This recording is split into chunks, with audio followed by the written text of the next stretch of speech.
Manappuram Finance slips nearly 15% after the Reserve Bank asked the bank's subsidiary Asirvad MFI to stop the sanction and disbursal of loans based on concerns over pricing policy and other practices.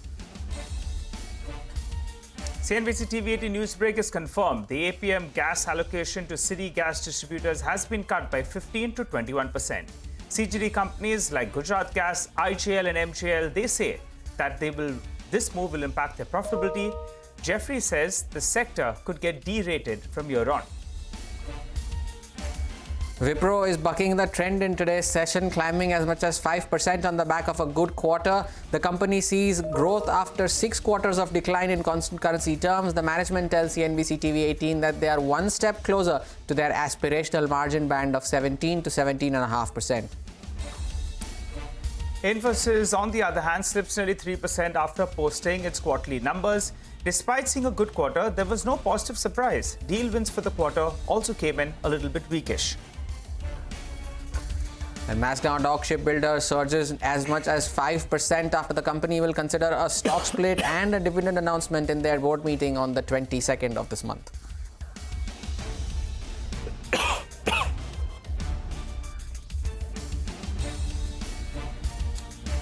Hello and welcome to Chartbusters. I'm Nigel and with me is Hormuz, and I'll tell you what, it's a Friday morning and the good news is the bulls will be happy looking at the screen because the dip has got bought into in today's trading session. The Nifty is up 150 points from the low point of the day, and the one that we pointed out earlier this morning, I recall in my morning chart I said that the Nifty bank could be the one that the bulls turn to, pre-positioning ahead of big earnings tomorrow. Valuation wise, well, there is some comfort on that front as well. And that could explain why we're seeing a big bounce from the lows. And if you just pull up Hormuz, the 50 and the 100 DMA, you'll see that now it's moved back above those levels. We had pointed out earlier today, right, that it had breached those levels. Nifty Bank is the one that's taken center stage. It's come to the crease and it appears it's batting for the bulls as we speak. But sustainability of this bounce is crucial. Very important, right? And we spoke about this in the morning as well as been speaking through the week. Very important levels that the Nifty has to defend. It's made a new low though for the series. 24,564 is the new low, but it's the Nifty Bank, as Nigel was highlighting. Very, very important levels that it has to defend now at 51,500, taking the Nifty along with it from the lows of the day. So very, very important final few hours of this week that are coming up for the benchmark indices. We'll get to more on the markets in just a bit, but plenty of earnings conversations lined up as well, and Karur Vysya Bank is one of them. And the bank saw an improvement in its asset quality in the second quarter, although provisions saw some spike, while advances have seen a growth of growth on a sequential basis as well. To discuss the numbers further, we have B. Ramesh Babu, the Managing Director and CEO of the bank, who is joining in. Mr. Babu, good morning. Thank you so much for joining in. Your loan growth has remained subdued this quarter due to corporate credit. Now, what kind of loan growth are you penciling in for the second half of the year, and what does that do to your FY25 number overall? Okay. Yeah, good morning. Good morning to both of you. In fact, when our March results were out, at that time itself, we have mentioned that because there is some sort of a constraint on the low-cost deposits what we are getting. So we wanted to rebalance the portfolio. That is the reason we wanted to grow more on the RAM sector and to some extent to reduce the portfolio under the corporate sector. That's why if you look at the total portfolio, the retail we have grown by 20%. So corporate, we have consciously reduced it because low yielding interest rate accounts are there. Those cases, we thought that the same amount, if you put it under the retail, the yields are better, NIMs are better. So that's a conscious call taken by us. As and when the normalcy restores in the liabilities front, so we will be back onto the corporate front, because there, going back, it's a interest rate sensitive, that one and all, we can go for that. So overall, we would like to stick to between 14 and 15 overall, but RAM will be the focus area under that. All right. Hi, Mr. Babu. Good morning and good to see you again. So corporate, as a percentage of the book, I recall you had said it had come down from around 45% to the mid-20s. Where does it settle in at? And also earlier when you joined us, you told us for the year, the kind of loan growth you're looking at is close to around 14% with NIMs around 4%. You want to hold on to that guidance? Yeah, as far as the loan guidance is concerned, I have conveyed. NIM is concerned, what a guidance we have given is for the next quarter, we will be around 4%. And the last quarter, it depends on the Reserve Bank of India rate cuts. If the rate cuts are there, accordingly, it may get moderated. Otherwise, we feel that the current trend may continue to some extent. We need to see. But we have a visibility as far as the third quarter is concerned. We will be around 4%. Got it. And your loan growth will be 14%, right? Yeah, between 14 and 15, but you need 14. to look at it in a different way that way, because the focus of the bank is on the retail segment. The retail Correct. segment, if you look at it quarter on quarter as well as on the YOY also, we have grown by 20%. So there, when we are yielding good result. Second thing is, we do not want to stop the retail engine, because corporate engine, even if you stop it, again, tomorrow you go back to the market, getting back into the market is pretty easy. Whereas in the retail, if the staff, they come out of the business, it's very difficult to push them back. That is the reason we want to continuously pump the resources into the retail till such time the position improves. All right. And the corporate book you were telling us, where does it settle in at? From 45%, it's come down to 25%. Where does it move? No. Currently, if you look at it, it is at 16% now. 16%. Maybe around Okay. 15% for the time being, but it may go back to 20% again once the CASA normalcy restores. The only single point is, I'll understand.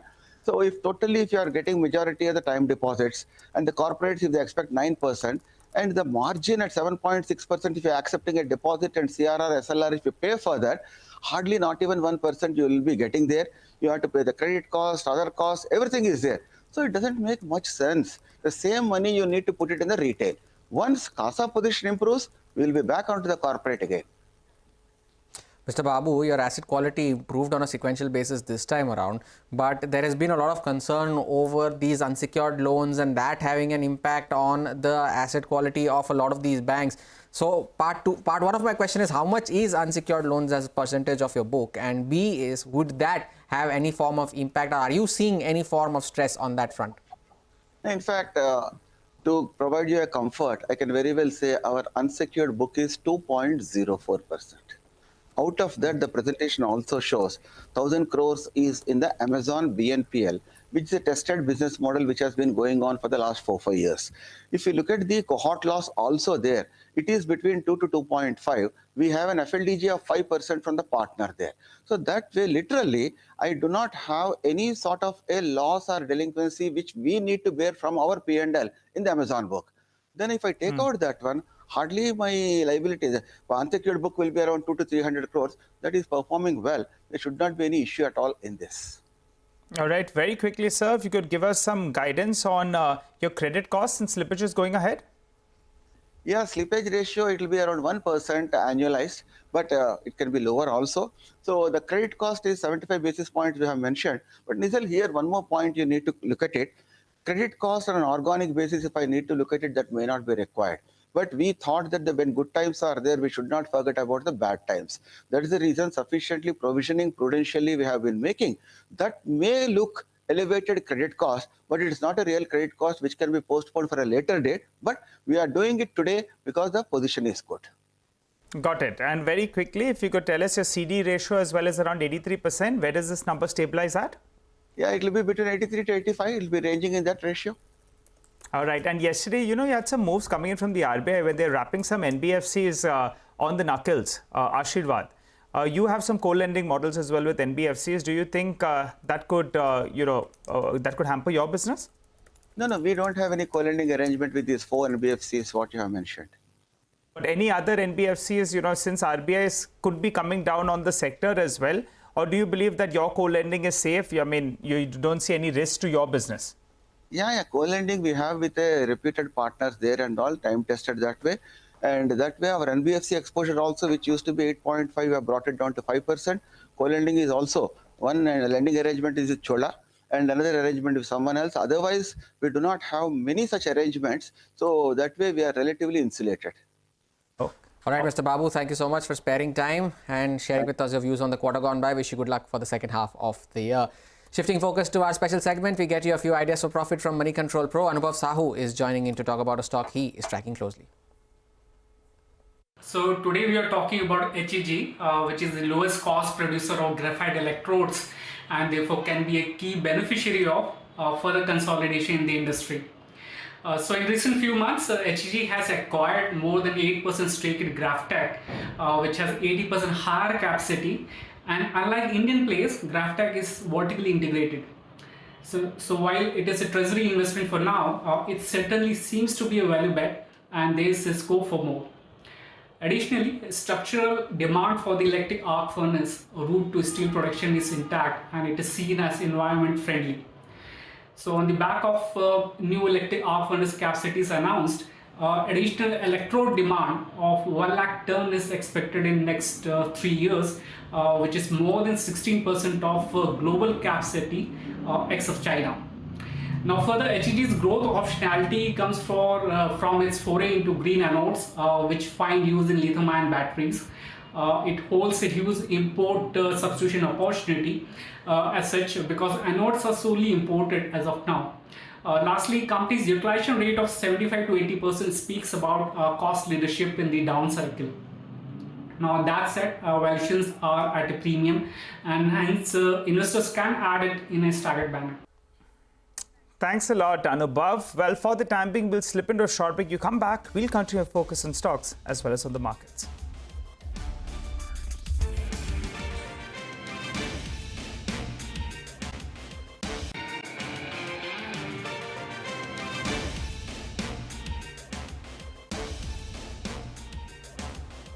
Back with us here on Chartbusters, shifting focus to Zomato now. The board is going to meet on the 22nd and to mull a fundraising via QIP. Nimesh has picked up some exclusive details around this. Nimesh, tell us more. Well, Amos, this is what I've picked up, that, as you rightly pointed out, there's a board meeting on 22nd to consider a fundraising via QIP. What I understand is the company is likely to raise close to 8,500 crores, which is $1 billion, is what Zomato board might approve the fundraising via QIP. Now, there is a technical reason why this is going to be significant for Zomato. The reason is very simple. If you look at the shareholding pattern, the FI plus FDI holding in Zamato is over 50%, and the domestic is less than 50%. After this fundraising, my sense is that the domestic holding will go up and the combined FDI and FI holding will fall below 50%. And after that happens, once the fundraising is done, I understand the company is likely to write to RBI to cap the FI holding at 49%. Now, this will have a very significant impact on the not only on the structure in terms of FDI and domestic and FI holding, but it will also mean ease of business as far as the e-com business of Zomato is concerned. So that's the reason why this is what I've picked up, that the fundraising will be close to $1 billion, 8,500 crores, and this will be essentially done to reduce the FI holding below 50%. We've written to Zomato for an official comment. We're waiting for a response from them. All right, Nimesh, exclusive details there coming in from Zomato, the board meeting that is coming in now for on the 22nd. Shireen Bhan is also joining us on the show for this. Shireen, is a significant board meeting lined up for Zomato? Yes, it seems that way, and I think as Nimesh has just broken, this was something that we were all wondering about. Given the cash that Zomato is already sitting on, what was the reason behind this fundraise? And I think Nimesh's story makes eminent sense because, given the aspirations that Zomato has now to take Blinkit forward and really grow Blinkit, the FDI restrictions will be a constraint and will be a spoiler. So with this QIP announcement coming in and the possibility of Zomato actually being able to lower its FDI holding, that would then open up a room for Zomato to be able to grow Blinkit without the added restrictions that the FDI policy on e-commerce puts in. So I would imagine that this now starts to make sense. And what I am also given to understand from my sources is that this is something that has been on the cards. There have been representations made to the government about this because remember, Zomato has Indian founders. It's headquartered here in India, but at the end of the day, the government cannot be guided by anything else but the FDI shareholding.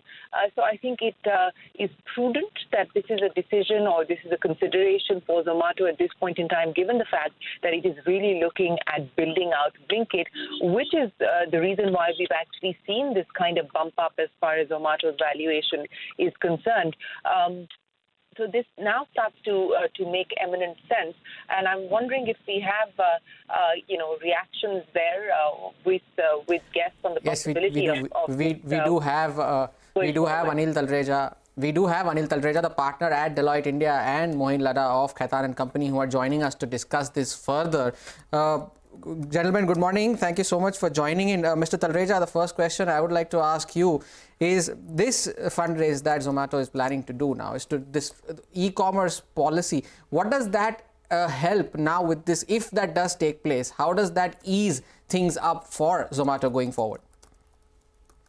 Well, from a sector point of view, I think the challenge always was the FDI restrictions, as rightly mentioned by Shireen.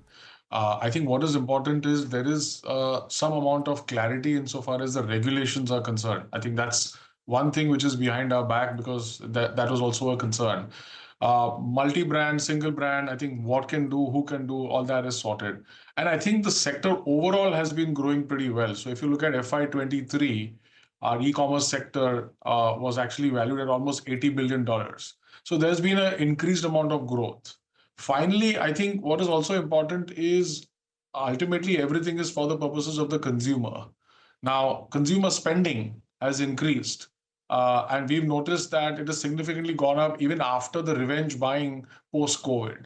So if there is going to be a huge amount of demand from the consumers, then I think the companies will certainly have to follow the regulations, but they will also have enough potential to grow, given that there is a continuous ask. And it's not necessarily the larger cities, it is also the tier 2, tier 3 cities, which I think one has to focus on. Yeah, you're absolutely right, Mr. Thareja, in pointing that out. Let me also bring in Moin Lada into the conversation. Mr. Lada, many thanks for joining us. As I pointed out yesterday when the announcement was made to the stock exchanges about Zomato's QIP, we were wondering as to why they would need funds at this point in time, given the cash that they're already sitting on. But what my colleague Nimesh is now picking up, and it does, as I pointed out, make sense, is for Zomato to be able to unshackle itself from the restrictions on account of the FDI policy for e-commerce, especially as it goes out there and builds on its Blinkit ambitions. How do you see the possibility of this move and the logic and rationale behind it? I think Shrin, there are two separate regimes by which foreign investment is permitted. And I'm not sure if your question is directed to the fact that FIIs or FPIs would now be investing, and that's the reason for this fundraise. Is that what your question relates to? No, my question relates to the fact that under the FDI policy governing e-commerce, there are restrictions on group entities and how much they can transact with each other. There are restrictions on, for instance, only operating as a marketplace and not as an inventory model, etc. So from that perspective, do you believe that it will allow a greater degree of freedom for Zomato Blinkit to operate as it grows its footprint? Yeah, I mean, honestly, the restrictions are very clearly diverted towards the fact that one should not be able to facilitate a multi-brand retail or single-brand retail, as Mr. Thareja also mentioned, through this structure. Only a model, which is a marketplace model, is something that's permitted, really. So, I mean, those restrictions continue to apply, and those need to be, honored by anyone who's using a similar structure. Portfolio investment, on the other hand, is a separate regime, and you have an additional limit through which portfolio investors can really invest, which then gets capped at the FDI limit unless you've reduced it otherwise. That's right, and this was a consideration, if I remember correctly, even as far as Zomato's IPO was concerned. But from an industry perspective, and we've really seen this big quick commerce boom, Mr. Thareja, let me start by asking you, in the past year and a half, in fact, now consideration on the part of the government to say, look, how do we slow this down? Can we slow this down? What is the impact as far as modern trade is concerned?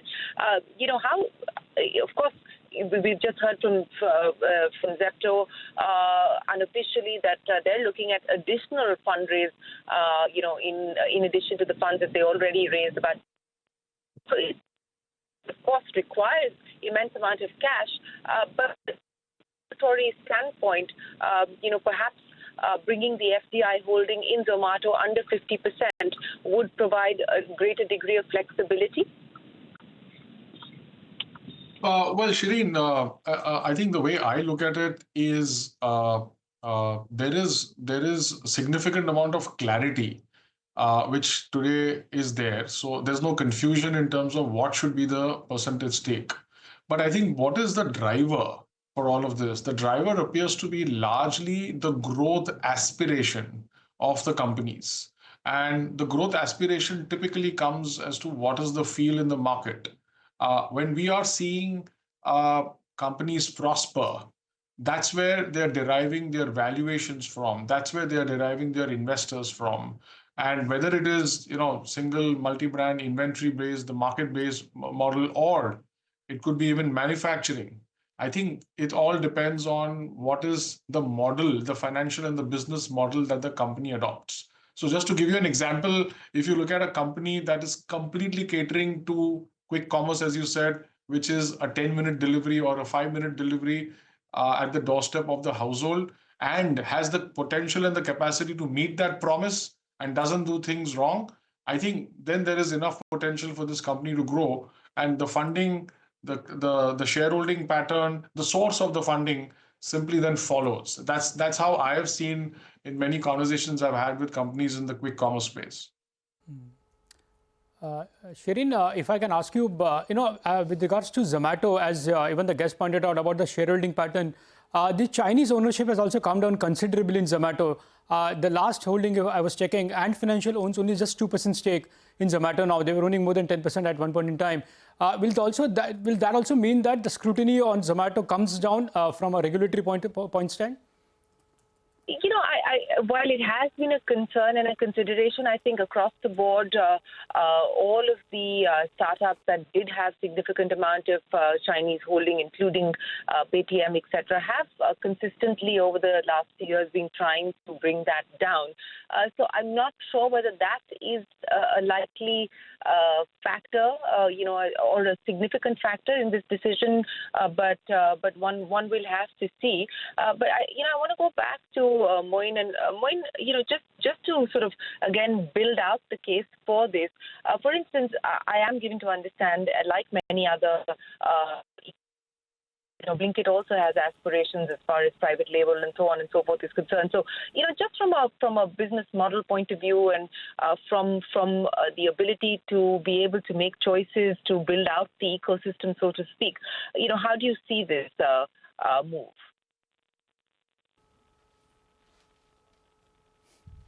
Your holding to a certain percentage also is driven by various other factors in terms of how what's the real intent of growth, what's the real intent of keeping the restrictions at bay, and it's maybe not only driven by FDI restrictions. Maybe there are other plans. I mean, I've seen more than one company who wanted to ensure that the control doesn't pass on to the FPIs, and they want to limit at least that control because there is another aspect. The moment you cross that control to foreign investors, then any downstream transactions you do or any future growth transactions you do, that also is subject to the same restrictions of foreign direct investment. On the other hand, if you're Indian owned and controlled, then whatever downstream transactions you do, which is like when you're buying any subsidiaries or other businesses under you, that's not subject to the FDI restrictions. So really, this limit gives flexibility to a company to be able to then explore sectors which may have greater, FDI restrictions or FDI regulations, because then you're treated as if you're doing investment as an Indian. The moment you pass the control to foreign investors, that flexibility goes away. Maybe that's possibly one of the intent, really. Is an important aspect that you bring to the table. One will, of course, have to see, how this pans out. And, of course, this is source-based information that Nimesh is picking up at this point in time. I would imagine that we will have more details once the decision is taken and we hear from the company. The company, of course, is in a silent period at this point in time with their results awaited. And so we have not heard back from Zomato to the CNBC-TV18 query just yet. Many thanks, Mr. Talreja and Moin, for joining us here today. Appreciate your time. And, of course, we will check back in with you as we have more clarity on the way forward. All right. Thanks a lot for joining in and taking us through that conversation. So Zomato will be the stock that we'll be tracking for the next few sessions as well till we get some confirmation on that front. Well, as we were having that conversation, the Nifty briefly went into the green. We're still down close to around 15-20 points or thereabouts. the Nifty Bank, that's the one that's firing all cylinders. We'll wrap up on this edition of Chartbusters, but you don't go anywhere. Trading Hour comes up next.